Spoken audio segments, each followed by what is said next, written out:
ನಮಸ್ಕಾರ, ನಾನು ಶಂಕರ ಹೆಗಡೆ, ಜ್ಯೋತಿಷಿ. ಉಚಿತವಾಗಿ ಮತ್ತು ಸುಲಭವಾಗಿ ಜ್ಯೋತಿಷ್ಯ ಕಲಿಯಿರಿ 2ನೇ ತರಗತಿಗೆ ಎಲ್ಲರಿಗೂ ಸ್ವಾಗತ.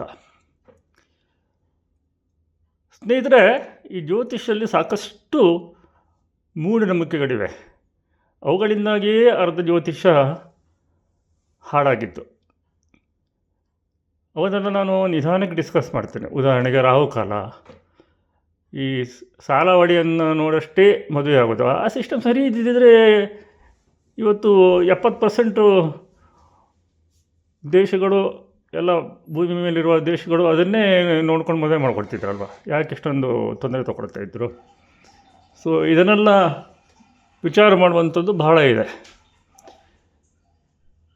ಅವನ್ನೆಲ್ಲ ನಾನು ನಿಧಾನವಾಗಿ ಹೇಳ್ತಾ ಹೋಗ್ತೇನೆ. ಮೊದಲನೇದಾಗಿ ನಾನು ಹೇಳೋದು ಏನಂತಂದರೆ, ವಿಡಿಯೋವನ್ನು ದಯವಿಟ್ಟು ಕೊನೆಯವರೆಗೂ ನೋಡಿ. ಯಾಕೆಂತಂದರೆ ಕೆಲವೊಬ್ಬರು ಕೇಳಿದ್ದೀರಾ, ನಾನು ಹಾಕೋ ಜಾತಕದಲ್ಲಿ PR ಅಂತ ಬರುತ್ತೆ, PR ಅಂತ ಬರುತ್ತೆ, GK ಅಂತ. GK ಅಂತಂದರೆ ಗುಡಿಕ ಅಥವಾ ಮಾಂದಿ ಅಂತ. ದಕ್ಷಿಣದಲ್ಲಿ ಮಾಂದಿ ಅಂತಲೇ ಫೇಮಸ್ ಅದು. ಕೇರಳದಲ್ಲಿ ಮಾಂದಿ ಬರೆದಿದ್ದ ಜಾತಕವನ್ನು ತೆಗೆದು ಒಗಿತಾರೆ ಎಷ್ಟೋ ಒಳ್ಳೊಳ್ಳೆ ಜ್ಯೋತಿಷಿಗಳು. PR ಅಂತ ಪ್ರಾಣಪದ ಅಂತ. ಇದು ಬಹಳ ಬಹಳ ಬಹಳ ಮುಖ್ಯವಾದಂಥದ್ದು. ಇದನ್ನು ಯಾರೂ ಇಲ್ಲಿವರೆಗೆ ಜಾತಕದಲ್ಲಿ ಮಾರ್ಕ್ ಮಾಡ್ತಾ ಇರಲಿಲ್ಲ.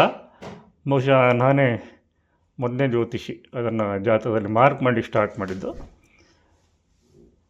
ಬೃಹತ್ ವರಶಾಸ್ತ್ರದ 3ನೇ ಅಧ್ಯಾಯದ ಬರುತ್ತೆ ಪ್ರಾಣಪದದ ಬಗ್ಗೆ. ಅದೊಂದು ಸೀಕ್ರೆಟ್. ಇವತ್ತು ಅದು ಏನಂದರೆ, ನೀವಿನ್ನೂ 2ನೇ ಕ್ಲಾಸಲ್ಲಿದ್ದೀರಾ, 2ನೇ ತರಗತಿ ಇದು. ಸೊ ಅದು ಮಾಧ್ಯಮಿಕ ಮತ್ತು ಅಡ್ವಾನ್ಸ್ಡ್ ಲೆವೆಲಿಗೆ ಬರುತ್ತೆ.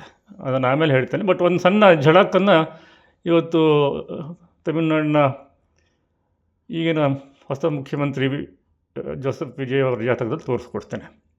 ಮೊದಲು ಪ್ರಾಕ್ಟೀಸ್ ಶಾಟ್ 1, ಸಚಿನ್ ತೆಂಡೂಲ್ಕರ್. ಇದನ್ನು ನೋಡಿ. ಮನೆ 1ನೇ ಮನೆ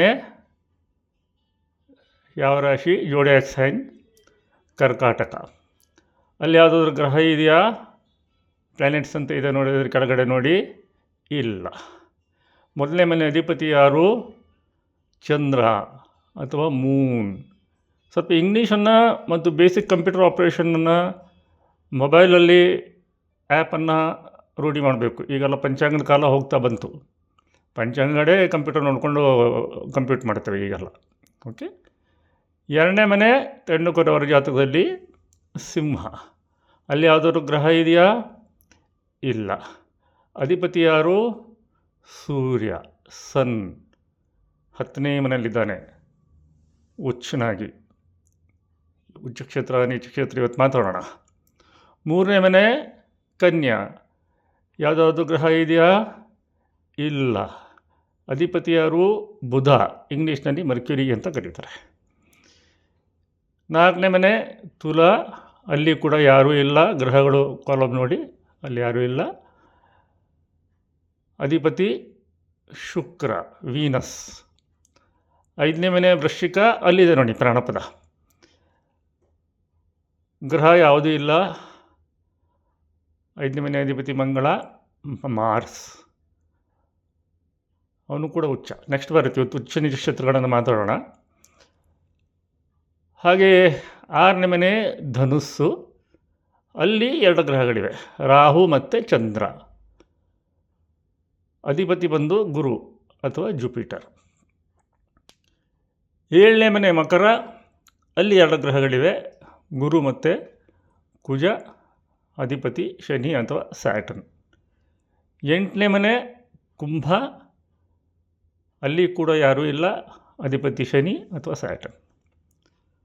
9ನೇ ಮನೆ ಮೀನ. ಅಲ್ಲಿ ಬುಧ ಇದ್ದಾನೆ, ನೀಚ ಬುಧ ಅಂತ ಕರೀತಾರೆ ಅದಕ್ಕೆ. ಅದು ಬರ್ತದೆ, ಇನ್ನು ತೋರಿಸ್ತಾ ಹೋಗ್ತೀನಿ. ಸೊ ಮೀನಾಧಿಪತಿ ಯಾರು? ಗುರು ಅಥವಾ ಜುಪಿಟರ್. 10ನೇ ಮನೆಯಲ್ಲಿ ಮೇಷದಲ್ಲಿ ಸೂರ್ಯ ಮತ್ತು ಶುಕ್ರ ಇದ್ದಾರೆ. ಆ ಮನೆ ಅಧಿಪತಿ, ಮೇಷದ ಅಧಿಪತಿ ಮಂಗಳ. 11ನೇ ಮನೆ ವೃಷಭ. ಅಲ್ಲಿ ಶನಿ ಇದ್ದಾನೆ. ವೃಷಭದ ಅಧಿಪತಿ ಬಂದು ಶುಕ್ರ. ಎಲ್ಲಿದ್ದಾನೆ ಹೇಳಿ? 10ನೇ ಮನೆಯಲ್ಲಿ.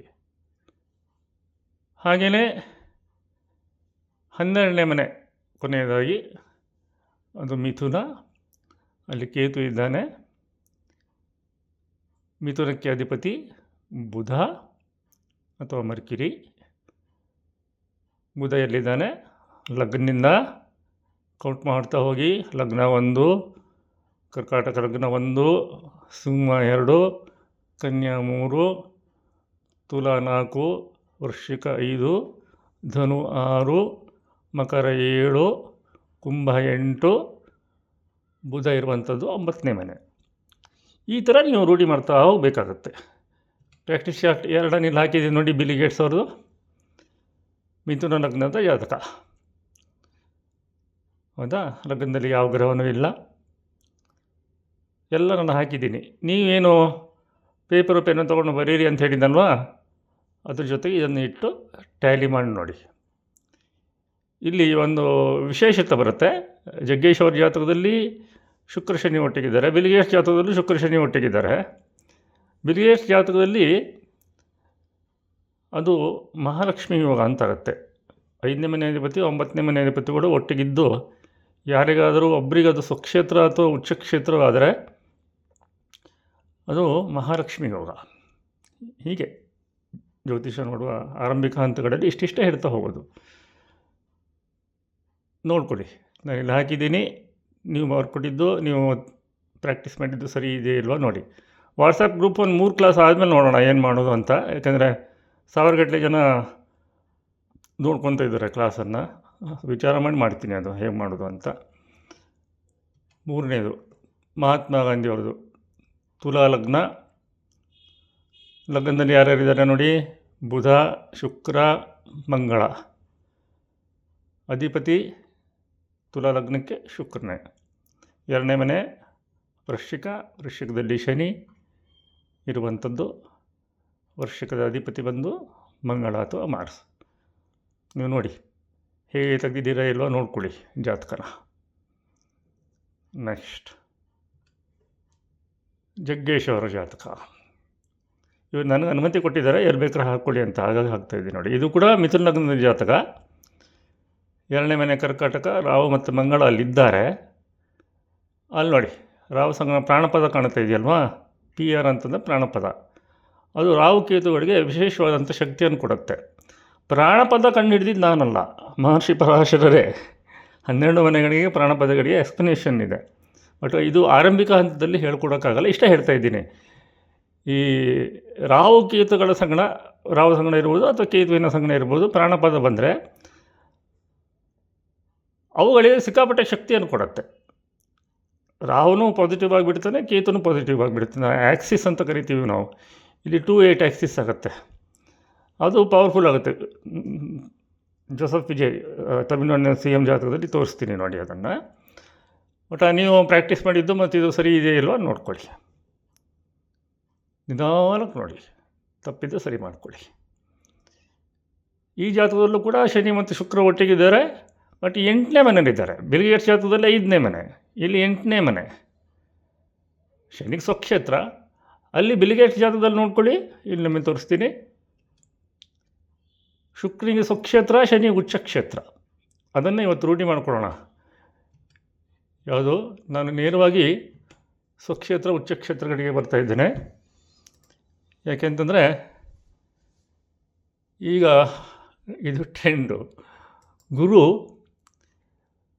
ಉಚ್ಚಕ್ಷೇತ್ರಕ್ಕೆ ಬರ್ತಾ ಇದ್ದಾನಲ್ವಾ, ಹಾಗಾಗಿ ಈಗ ಸದ್ಯಕ್ಕೆ ಈ ಡ್ರಾಮಾ ಬರೀ ರಾಶಿಗೆ, ಆ ರಾಶಿ ಹೀಗೆ, ಈ ರಾಶಿ ಹಾಗೆ, ಧನುರಾಶಿ 8ನೇ ಮನೆಗೆ ಗುರು ಬರ್ತಿದ್ದಾನೆ, ಹಾಗೆ ಹೀಗೆಲ್ಲ ಸ್ಟಾರ್ಟ್ ಆಗ್ತಾಯಿದೆ. ಅವುಗಳಿಗೆಲ್ಲ ನೀವು ಈಲ್ಡ್ ಆಗಬಾರ್ದು. ಅಷ್ಟು ಸುಲಭದಲ್ಲಿಲ್ಲ. ಜಗತ್ತಲ್ಲಿರೋ ಕನಿಷ್ಠ 600 ಕೋಟಿ ಜನರನ್ನೇ ನೀವು ಹಿಡ್ಕೊಂಡ್ರು ನಾನು ಸೋಮಾನೆ ಎಲ್ಲ ಹಿಡಿಯೋಕ್ಕೆ ಹೋಗಲ್ಲ. ಅಲ್ಲಿಗೆ ಇದೇ ಜ್ಯೋತಿಷ್ಯ ಹೇಳೋದೇ ದೇಶಕಾಲ ನೋಡಿಕೊಂಡು ಹೇಳುವಂಥದ್ದು. ಯಾವುದೋ ಕಾಲದಲ್ಲಿ ಒಳ್ಳೇದಿದ್ದು ಈಗಿನ ಕಾಲಕ್ಕೆ ಕೆಟ್ಟದಾಗುತ್ತೆ. ಉದಾಹರಣೆಗೆ ಯಾವುದೋ ಕಾಲದಲ್ಲಿ 16 ವರ್ಷಕ್ಕೆ ಮದುವೆ ಆಗಲಿಲ್ಲ ಅಂತಂದರೆ ಈ ಒಂದು 150 ವರ್ಷದಿಂದ ದೊಡ್ಡ ವಿಚಾರ ಆಗ್ತಿತ್ತು. ಈ 14ನೇ ವರ್ಷಕ್ಕೆ ಮದುವೆ ಮಾಡಿದ್ರೆ ಜೈಲಿಗೆ ಹೋಗಬೇಕಾಗುತ್ತೆ ನಮ್ಮ ಭಾರತದಲ್ಲಿ ಅಲ್ವಾ. ಸೊ ಎಲ್ಲ ಗ್ರಹಗಳ ಉಚ್ಚಕ್ಷೇತ್ರಗಳನ್ನು ಇಲ್ಲಿ ಹಾಕಿದ್ದೀನಿ ನೋಡ್ಕೊಳ್ಳಿ. ಮೇಷದಲ್ಲಿ ಸೂರ್ಯ ಉಚ್ಚ,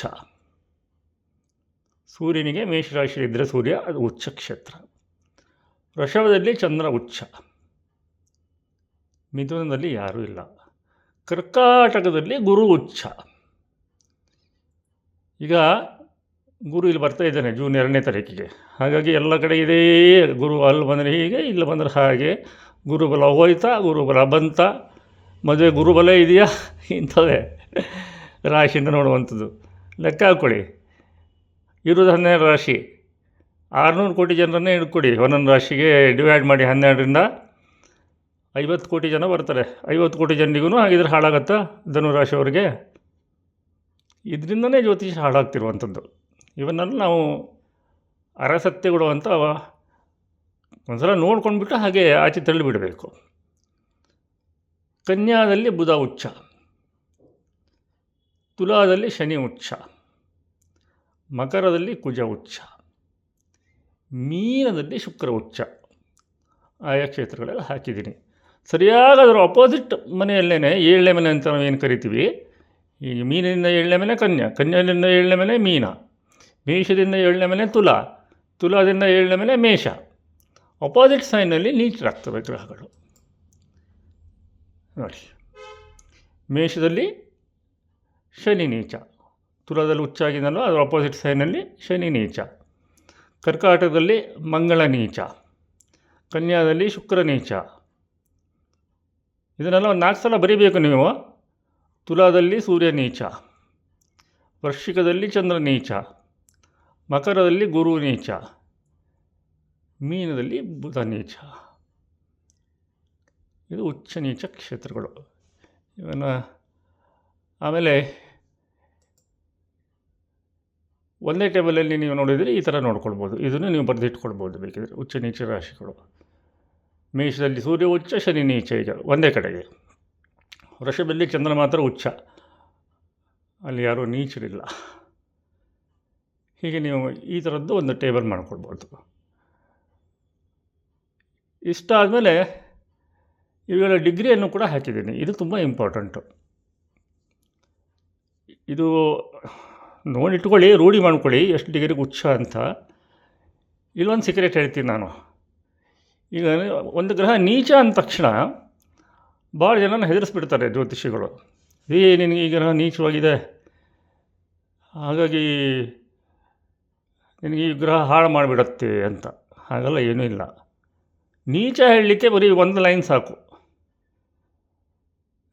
ಈಗ ತೆಂಡೂಲ್ಕರ್ ಜಾತಕದಲ್ಲಿ ಬುಧ ನೀಚ ಹೇಳಿದ್ನಲ್ಲ ನಾನಾಗ, ಅಷ್ಟೇ ಸಾಕು. ಬಟ್ ನೀಚ ಭಂಗ ರಾಜಯೋಗಗಳು ಅಂತ ಬರ್ತವೆ. ಈ ರಾಜಯೋಗಗಳು ಏನು ಮಾಡ್ತವೆ ಅಂತಂದರೆ ನಿಮಗೆ ಒಳ್ಳೆಯದನ್ನು ಮಾಡುವಂಥದ್ದು, ನಿಮ್ಮ ಆಶೋತ್ತರಗಳನ್ನು ಈಡೇರಿಸುವಂಥವು.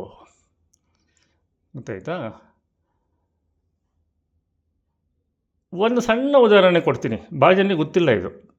ನೀವು ಆರಂಭಿಕ ಹಂತದವರು ಅದನ್ನು ಕೂಡ ಇಲ್ಲಿ ಸಾಕಷ್ಟು ಜನ ಜ್ಯೋತಿಷ ಗೊತ್ತಿದ್ದವರು ನಾನೇನು ಹೇಳ್ತೀನಿ ಅಂತ ನೋಡೋಕ್ಕೆ ವಿಡಿಯೋ ನೋಡ್ತಿದ್ದಾರೆ, ಅದು ನನಗೆ ಗೊತ್ತಿದೆ. ಇದು ಪೃಥ್ವಿ ಯಶಸ್ಸಿನ ರೂಲ್. ಯಾವುದಾದ್ರೂ ಒಂದು ಗ್ರಹ ನೀಚವಾಗಿದ್ದರೆ ಆ ನೀಚತ್ವದ ಡಿಗ್ರಿ ಇರುತ್ತಲ್ಲ. ನೋಡಿ, ಮೇಷದಲ್ಲಿ ಶನಿ 20 ಡಿಗ್ರಿಯಲ್ಲಿ ನೀಚ ಅಲ್ವಾ. ಆ 20 ಡಿಗ್ರಿಯಿಂದ ಒಂಚೂರು ಮುಂದೆ ಹೋಗಿಬಿಟ್ರೆ 21ನೇ ಡಿಗ್ರಿ ಅಥವಾ 22 ಡಿಗ್ರಿ ಮ್ಯಾಕ್ಸಿಮಮ್ ಹಾಕ್ಬೋದು. 2 ಡಿಗ್ರಿ ಮೇಲೆ ಹೋಗೋಕ್ಕಾಗಲ್ಲ. ಯಾಕಂದರೆ ನೀಚ ಕುಜನಿಗೆ 2 ಡಿಗ್ರಿ ಹಾಕಿದ ಮೇಲೆ ಮತ್ತೆ ಕುಜ ಮುಂದಿನ ಮನೆಗೆ ಹೋಗಿಬಿಡ್ತಾನಲ್ವ, 30 ಡಿಗ್ರಿ ಆಗಿ ಹೋಗುತ್ತೆ ಅಲ್ಲಿಗೆ. ಸೊ 2 ಡಿಗ್ರಿವರೆಗೆ ಹಿಡ್ಕೊಳ್ಬೋದು. ಈ ನೀಚತ್ವದ ಡಿಗ್ರಿಯನ್ನು ಜಸ್ಟ್ ಕ್ರಾಸ್ ಮಾಡಿದ್ದಾನೆ ಯಾವುದಾದ್ರು ಒಂದು ಗ್ರಹ ಅಂತಂದರೆ ಅದು ಒಂಥರ ಜೈಲಿಂದ ಹೊರಗಡೆ ಬಂದ ಕೈದಿ ಹಾಗೆಯೇ. ಒಮ್ಮೆಲೆ ಫ್ರೀಡಮ್ ಸಿಕ್ಕಿದಂಗೆ ಆಗತ್ತಲ್ವ, ಆ ಗ್ರಹ ಒಳ್ಳೇದು ಮಾಡುತ್ತೆ. ಇಂಥ ಸೀಕ್ರೆಟ್ಸ್ ಎಲ್ಲ ಭಾಳ ಇವೆ. ಅದೇ ಥರ ಉಚ್ಚ ನೀಚ ರಾಶಿಗಳ ಟೇಬಲ್ನ ನೀವು ಈ ಥರನೂ ಮಾಡ್ಕೊಳ್ಬೋದು. ಡಿಗ್ರಿ ಸಮೇತ ಈ ಥರ ಒಂದು ಟೇಬಲ್ ಕೂಡ ನೀವು ಮಾಡಿಕೊಂಡು ರೂಢಿ ಮಾಡ್ಬೋದು. ಒಂದು 4 ಸಲ 5 ಸಲ 10 ಸಲ ಬರೀರಿ, ರೂಢಿ ಆಗುತ್ತೆ. ಅರ್ಥ ಆಯ್ತಾ? ಹಾಗೆಯೇ ತೆಂಡೂಲ್ಕರ್ ಅವರ ಜಾತಕದಲ್ಲಿ ಒಂದು ಬರುತ್ತೆ ಕಾಳಸರ್ಪ ದೋಷ ಅಂತ. ಬಟ್ ಅಲ್ಲಿ ಡಿಗ್ರಿ ನೋಡ್ಕೊಳ್ಬೇಕು. ಅಫ್ಕೋರ್ಸ್ ಅವ್ರ ಜಾತಕದಲ್ಲಿ ಚಂದ್ರ ರಾಹುಕ್ಕಿಂತ ಮುಂದೆ ಇದ್ದಾನೆ. ಸೊ ರಾಹುಕೇತುವಿನ ಒಂದೇ ಕಡೆಗೆ ಎಲ್ಲ ಗ್ರಹಗಳು ಬಂದಾಗ ಕಾಳಸರ್ಪ ದೋಷ ಅಂತ ಹೇಳಿಬಿಡ್ತಾರೆ. ಅದು ಹಾಳೆ ಮಾಡುತ್ತೆ ಹೇಳೋದು ತಪ್ಪು. ಕಾಳಸರ್ಪ ದೋಷ ಬೇಸಿಕ್ ಅಷ್ಟೇ ಹೇಳ್ಕೊಡ್ತಿದ್ದೀನಿ. ಇದ್ರ ಸೀಕ್ರೆಟ್ಸ್ ಭಾಳ ಇದೆ. 200ಕ್ಕೂ ಅಧಿಕವಾದಂಥ ಕಾಳಸರ್ಪ ದೋಷಗಳು ಅಥವಾ ಯೋಗಗಳು ಇವೆ. ಅದನ್ನು ಆಮೇಲೆ ಮಾತಾಡ್ತೀನಿ. 6ನೇ ಮನೆಯಲ್ಲಿ, 8ನೇ ಮನೆಯಲ್ಲಿ ಅಥವಾ 12ನೇ ಮನೆಯಲ್ಲಿ ಕಾಳಸರ್ಪ ದೋಷ ಆದರೆ ಅದು ಒಳ್ಳೆಯದು. ಗಟ್ಟಿ ನೆನ್ಪಿಟ್ಕೊಳ್ಳಿ, ಇದು ಕಾಳಸರ್ಪ ದೋಷ ಅಂತ ಹೆದರಿಸ್ಬಿಡ್ತಾರೆ, ತಪ್ಪು. 6, 8, 12ನೇ ಮನೆಯಲ್ಲಿ ಬೇಸಿಕ್ ಇದು ಕಾಳಸರ್ಪ ದೋಷದ್ದು. ಕಾಳಸರ್ಪ ದೋಷ ಆದರೆ ಒಳ್ಳೆಯದು. ಏನು ಹೇಳಿಬಿಡ್ತಾರೆ, ಕಾಳಸರ್ಪ ದೋಷ ಶ್ಲೋಕ ಹೇಳಿಬಿಡ್ತಾರೆ. ಉಭಯೋರಾವಕ್ಕೆ ತ್ವಶ್ಚ ಮಧ್ಯೆ ಯದಿ ಸ್ಥಿತೆ ಗ್ರಹ ಯೋಗಾಖ್ಯಂ ಕಾಳಸರ್ಪೇತಿ ಸರ್ವ ಸಂಪತ್ ವಿನಾಶಕೃತ್, ಎಲ್ಲ ಸಂಪತ್ತನ್ನು ಹಾಳು ಮಾಡುತ್ತೆ ಅಂತ. ತೆಂಡೂಲ್ಕರ್ ಅವ್ರ ಜಾತಕದಲ್ಲಿ ಕಾಳಸರ್ಪ ದೋಷ ಇದೆಯಲ್ಲ, ಏನಾಯಿತು? ಯಾವ ಸಂಪತ್ತು ಹಾಳಾಗಿದೆ? ಬೇಡ ಅಂದ್ರೂ ಭಾರತ ರತ್ನ ಎಲ್ಲ ಹುಡ್ಕೊಂಡು ಬಂದಿದೆ ಅವರಿಗೆ. ಯಾವ ಸಂಪತ್ತಿಲ್ಲ ಕೇಳಿ ಅವ್ರ ಹತ್ರ. ಯಾಕೆಂತಂದರೆ 6ನೇ ಮನೇಲಿ ಕಾಳಸರ್ಪ ದೋಷ ಆಗಿದೆ. ಇದನ್ನು ನೋಡ್ಕೊಳ್ಳಿ. ಆಮೇಲೆ ಇದು ಕೂಡ ನನ್ನ ಸೀಕ್ರೆಟ್. ಇದು ಈ ಪ್ರಾಣಪದ ರಾಹು ಕೇತು ಆ್ಯಕ್ಸಿಸ್ಸಿಗೆ ಬಂದರೆ ಅದು ಬಹಳ ಒಳ್ಳೆಯದನ್ನು ಉಂಟು ಮಾಡುತ್ತೆ. ಈ ಪ್ರಾಣಪದ ಬಹಳ ಇಂಪಾರ್ಟೆಂಟು. ಈಗಿದ್ದ ಬೇಸಿಕ್ ಚಾರ್ಟ್ ಮೇಲೆ ನಾನು 2.5 ವರ್ಷದ ಹಿಂದೆ ಷಷ್ಠಾಂಶದವರೆಗೂ ಪ್ರಾಣಪದವನ್ನು ರೆಕ್ಟಿಫೈ ಮಾಡೋದನ್ನೆಲ್ಲ ಮಾಡಿ ತೋರಿಸಿದ್ದೇನೆ. ಇಲ್ಲಿ ಬರೀ 5 ಸೆಕೆಂಡಿಗೆ ಚೇಂಜ್ ಆಗುತ್ತೆ ಪ್ರಾಣಪದ. ಷಷ್ಠಾಂಶದಲ್ಲಿ 2 ನಿಮಿಷದ ಜಾತಕ ಇದು ಷಷ್ಠಾಂಶ, ಅಲ್ಲೇ 5 ಸೆಕೆಂಡಿಗೆ ಚೇಂಜ್ ಆಗುತ್ತೆ. ಸೊ ಒಂದು ಜಾತಕದಂಗೆ ಇನ್ನೊಂದು ಜಾತಕ ಇರೋದಿಲ್ಲ, ದಯವಿಟ್ಟು ನೆನ್ಪಿಟ್ಕೊಳ್ಳಿ. ಒಂದೇ ರಾಮ, ಒಂದೇ ಕೃಷ್ಣ, ಒಂದೇ ನೀವು, ಒಂದೇ ಶಂಕರ ಹೆಗಡೆ, ಮತ್ತೊಬ್ಬರು ಬರೋದೇ ಇಲ್ಲ ಪ್ರಪಂಚದಲ್ಲಿ. ಒಂದು ಜಾತಕದಂಗೆ ಇನ್ನೊಂದು ಜಾತಕ ರಿಪೀಟ್ ಆಗೋದೇ ಇಲ್ಲ. ಈ 2 ನಿಮಿಷದಲ್ಲಿ ಕೆಲವೊಂದು ಸಲ ಅವಳಿಗಳು ಹುಟ್ಟುಬಿಡ್ತಾರೆ. ಆದರೆ 5 ಸೆಕೆಂಡ್ನಲ್ಲಿ 2 ಹೊಕ್ಕಳ ಬಳ್ಳಿಯನ್ನು ಕಟ್ ಮಾಡಲಿಕ್ಕೆ ಆಗೋದೇ ಇಲ್ಲ. ಹಾಗಾಗಿ ಒಂದು ಜಾತಕದಾಗೆ ಇನ್ನೊಂದು ಜಾತಕ ಯಾರಿಗೂ ಇರೋದಿಲ್ಲ. ಈಗ ಸ್ವಲ್ಪ ಜ್ಯೋತಿಷ್ಯ ಗೊತ್ತಿದ್ದವ್ರು ಇಲ್ಲಿ ನೋಡ್ಕೊಳ್ಳಿ. ಜೋಸೆಫ್ ವಿಜಯ್ ಅವರ ಜಾತಕದಲ್ಲಿ ರಾಹು 6ನೇ ಮನೇಲಿದ್ದಾನೆ. ಆ್ಯಕ್ಚುಲಿ ರಾಹು 6ನೇ ಮನೇಲಿ ಒಳ್ಳೆಯದು. 3, 6, 10, 11 ರಾಹು ಒಳ್ಳೆಯದು ಇನ್ ಜನರಲ್. ಅದರ ಸಂಗಡ ಪ್ರಾಣಪದನೂ ಸೇರಿಕೊಡ್ತು. ಸ್ವಲ್ಪ ಜ್ಯೋತಿಷ್ಯ ಗೊತ್ತಿದ್ದವ್ರು ನೋಡ್ಕೊಳ್ಳಿ. ನಡೀತಿರುವಂಥ ದಶ ನೋಡ್ಕೊಳ್ಳಿ ಶುಕ್ರನದ್ದು. ಶುಕ್ರ ಇವರಿಗೆ ಪಾಸಿಟಿವ್. ಅದು ಯಾಕೆ ಅಂತ ನಾನು ಮುಂದೆ ಎಕ್ಸ್ಪ್ಲೇನ್ ಮಾಡ್ತೀನಿ. ಇಲ್ಲೇ ಇದ್ರೆ ಇಷ್ಟು ದೊಡ್ಡ ಕಲಾವಿದ ಆಗಲಿಕ್ಕೆ ಸಾಧ್ಯ ಆಗ್ತಿರಲಿಲ್ಲ. ಯಾಕೆಂದರೆ ಕೇತು ಸೂಕ್ಷ್ಮತೆಗೆ ಸಂಬಂಧಿಸಿದಂಥ ಗ್ರಹ. ಕೇತುವಿನ ಸಂಗಡ ಯಾವ ಗ್ರಹ ಇರುತ್ತೋ ಅದು ಸೂಕ್ಷ್ಮತೆಯನ್ನು ಕೇತು ಜಾಸ್ತಿ ಮಾಡ್ತಾನೆ. ಇಲ್ಲಿ ಶುಕ್ರನ ಕತೆ ಅದಾಗಿದೆ. ಸೊ ಇವರು ಫಿಲ್ಮ್ ಲ್ಯಾಂಡಲ್ಲಿ ಸಕ್ಸಸ್ ಆಗಿರುವಂಥದ್ದು. ಬಟ್ 12ನೇ ಮನೆಯಲ್ಲಿ ಶುಕ್ರ ಮದುವೆ ವಿಚಾರಕ್ಕೆ ತಂದರೆ ಅದೇನೋ ನಡೀತಾ ಇದೆಯಂತೆ ಗಲಾಟೆಗಳು, ಅದು ಗೊತ್ತಿಲ್ಲ ನನಗೆ. ಅದನ್ನು ಆಮೇಲೆ ನೋಡ್ಕೊಳ್ಳೋಣ. ಅದಕ್ಕೆ ಇಲ್ಲಿ ಮಾಂದಿ ಎಲ್ಲ ಆಗ್ತಾರೆ, ಅದನ್ನೆಲ್ಲ ಆಮೇಲೆ ನೋಡೋಣ. ಬಟ್ ಇಲ್ಲಿ ಭುಕ್ತಿ ನೋಡಿ ರಾಹುವಿನದ್ದು. ರಾಹು ಸಂಗಡ ಪ್ರಾಣಪದ ಇದೆ. ಸೊ ಇವರು ಮುಖ್ಯಮಂತ್ರಿ ಆದರು. ಇಂಥ ಸೀಕ್ರೆಟ್ಸ್ ಎಲ್ಲ ಭಾಳ ಹೇಳ್ಕೊಡ್ತೇನೆ, ಯಾರಿಗೂ ಗೊತ್ತಿಲ್ಲ. ಪ್ರಾಣಪದ ಪರಾಶರದಲ್ಲಿದೆ, ನಾನು ಕಂಡುಹಿಡಿದಿದ್ದಲ್ಲ. ಬೃಹತ್ ಪರಾಶರ ಶಾಸ್ತ್ರದಲ್ಲಿದೆ, ಅದರ ಲೆಕ್ಕಾಚಾರವೂ ಇದೆ. ಬಟ್ ಅದನ್ನು ನಿಮಗೆ ಮಧ್ಯಮ ಹಂತದ ನಂತರನೇ ನಾನು ಹೇಳ್ಕೊಳ್ಳಿಕ್ಕೆ ಸಾಧ್ಯ. ಡಿಗ್ರಿ ಮಿನಿಟ್ಸೆಲ್ಲ ನಿಮಗೆ ಸರಿಯಾಗಿ ರೂಢಿ ಆಗಬೇಕು. ಬಟ್ ರಾಹು ಕೇತುಗಳ ಆ್ಯಕ್ಸಿಸ್ಸಿಗೆ ಪ್ರಾಣಪದ ಬಂದರೆ ರಾಹು ಕೇತುಗಳು ಸಂಪೂರ್ಣವಾಗಿ ಒಳ್ಳೇದು ಮಾಡ್ತೇವೆ ಅಂತ ಕಂಡುಹಿಡೀಲಿಕ್ಕೆ ದೇವರು ನನಗೆ ಒಂದು ಅವಕಾಶ ಮಾಡಿಕೊಟ್ಟ. ರಾಶಿ ಕುಂಡಲೇ ಪ್ರಾಣಪದ ಕೇವಲ 6 ನಿಮಿಷಕ್ಕೆ ಬದಲಾಗಿಬಿಡುತ್ತೆ. ಇಲ್ಲೆಲ್ಲ ಸೆಕೆಂಡ್ಸ್ಗಳಲ್ಲೇ ಬದಲಾಗ್ಬಿಡೋದು. ಅದು ರೆಕ್ಟಿಫೈ ಮಾಡಲಿಕ್ಕೆ ತುಂಬ ಸ್ಕಿಲ್ ಬೇಕು. ಇಷ್ಟೊಂದು ನೆನ್ಪಿಟ್ಕೊಳ್ಳಿ. ಆಮೇಲೆ ತತ್ವಗಳನ್ನು ಬರೆದಿಟ್ಕೊಳ್ಳಿ. ಇದನ್ನೊಂದು 4 ಸಲ ಬರೀರಿ ನಿಮ್ಮ ನೋಟ್ಬುಕ್ಕಲ್ಲಿ. ಮೇಷ ಅಗ್ನಿತತ್ವ, ವೃಷಭ ಭೂತತ್ವ ಅಥವಾ ನೆಲ. ಅಗ್ನಿ, ನೆಲ, ವಾಯು, ಜಲ ಹೀಗೆ ಹೋಗುತ್ತೆ ಸೈಕ್ಲಿಕ್ ಆರ್ಡ್ರು. ಮೇಷ ಅಗ್ನಿ, ವೃಷಭ ಭೂ ಅಥವಾ ನೆಲ, ಮಿಥುನ ವಾಯುತತ್ವ, ಕರ್ಕಾಟಕ ಜಲತತ್ವ, ಸಿಂಹ ಮತ್ತು ಅಗ್ನಿ, ಕನ್ಯಾ ನೆಲ, ತುಲಾ ವಾಯುತತ್ವ, ವೃಶ್ಚಿಕ ಜಲತತ್ವ, ಧನು ಮತ್ತು ಅಗ್ನಿತತ್ವ, ಮಕರ ಭೂತತ್ವ, ಕುಂಭ ವಾಯುತತ್ವ, ಮೀನ ಜಲತತ್ವ. ಇದನ್ನು ನಾವು ಒಂದೊಂದೇ ಹೇಳ್ಕೊಡ್ತಿದ್ದೀನಿ. ಹೋದ ಸಲ ಚರಾಸ್ಥಿರ ದ್ವಿಸ್ವಭಾವ ಹೇಳ್ಕೊಟ್ಟೆ. ಈ ಸಲ ತತ್ವಗಳನ್ನು ಹೇಳ್ಕೊಡ್ತಾಯಿದ್ದೇನೆ. ಆಮೇಲೆ ಕೇಂದ್ರ, ಕೋನ ಇವೆಲ್ಲ ಬರ್ತವೆ. ಸಾಮಾನ್ಯವಾಗಿ ಒಂದು ಗ್ರಹ ಅತ್ಯಂತ ಬಲಾಢ್ಯವಾಗಿರುವಂಥ ಉಚ್ಚ ಕ್ಷೇತ್ರದಲ್ಲಿ ಅಂತ ಹೇಳ್ತಾರೆ. ಬಟ್ ಅದು ಪೂರ್ತಿ ಸತ್ಯ ಅಲ್ಲ. ಅದಕ್ಕೆಲ್ಲ ಕೌಂಟ್ರಾಕ್ಷನ್ ಹೇಳ್ತಾನೆ. ನೀಚ ಆದರೆ ತುಂಬ ಕೆಟ್ಟದು ಅಂತ ಹೇಳ್ತಾರೆ. ಅದಲ್ಲ ಅಂತ ತೋರಿಸ್ಕೊಟ್ಟೆ ಇವತ್ತು ನಿಮಗೆ. ಈ ತೆಂಡೂಲ್ಕರ್ ಅವ್ರ ಜಾತಕದಲ್ಲಿ ಬುಧ ನೀಚ ಆಗಿದ್ದಾನಲ್ವ. ಕ್ರೀಡಾ ಕ್ಷೇತ್ರಕ್ಕೆ ಬುಧ ಚೆನ್ನಾಗಿಲ್ಲಿದ್ರೆ ಮೇಲೆ ಬರೋಕ್ಕೆ ಆಗಲ್ಲ. ಕುಜ ಮತ್ತು ಬುಧ ಗ್ರಹಗಳು ಕ್ರೀಡಾ ಕ್ಷೇತ್ರಕ್ಕೆ ಭಾಳ ಇಂಪಾರ್ಟೆಂಟು. ಮರ್ಕಿರಿ ಅಂತೀವಲ್ಲ ನಾವು ಬುಧನಿಗೆ, ಪಾದರಸದಂತೆ ಚುರುಕು ಅಂತ. ತೆಂಡೂಲ್ಕರ್ ಅವರ ಫುಟ್ವರ್ಕು ಅವರ ಆ್ಯಕ್ಷನ್ಸ್ಗಳೆಲ್ಲ ಹೇಗಿತ್ತು ನೋಡಿ, ಪಾದರಸದಂತೆ ಚುರುಕಾಗಿದ್ರಲ್ವ ಅವರು. ಹಾಗೆ ನೀಚ ಹೇಳೋದು ಸುಲಭ, ಬಟ್ ನೀಚಭಂಗ ರಾಜಯೋಗದ ಕಾಂಬಿನೇಷನ್ಸ್ಗಳು ಹಲವಾರಿವೆ. ಅದನ್ನೆಲ್ಲ ನಿಧಾನಕ್ಕೆ ಹೇಳ್ಕೊಡ್ತೀನಿ. ಈ ತತ್ವಗಳ ಇಂಪಾರ್ಟೆನ್ಸನ್ನು ಒಂದು ಸಣ್ಣದಾಗಿ ಹೇಳಿಬಿಡ್ತೀನಿ.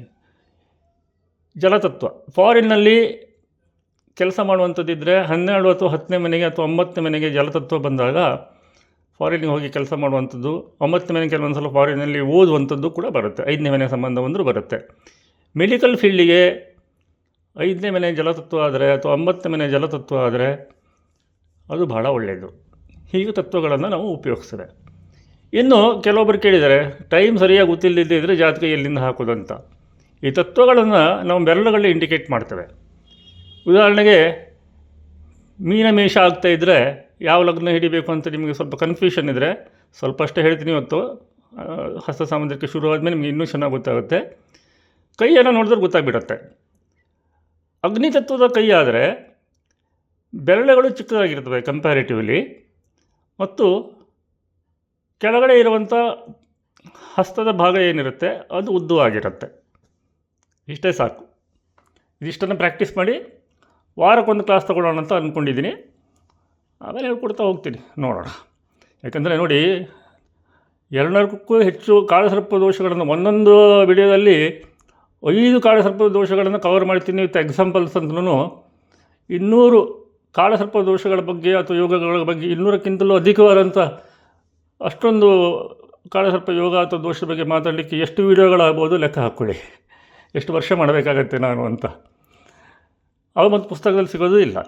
ಇದನ್ನು ಕಂಡುಹಿಡಿದವರು ನನ್ನ ಆತ್ಮೀಯ ಮಿತ್ರ ಅಶುತೋಷ್ ಭಾರದ್ವಾಜವರ ಗುರುಗಳಾದಂಥ ಇಂದುನಾಥ್ ಶರ್ಮರು. ಪಾರಂಪರಿಕ ಜ್ಯೋತಿಷ, ಅದು ಪುಸ್ತಕದಲ್ಲಿ ಸಿಗೋದಿಲ್ಲ. ಸೊ ಇದಿಷ್ಟನ್ನು ಪ್ರಾಕ್ಟೀಸ್ ಮಾಡ್ಕೊಳ್ಳಿ.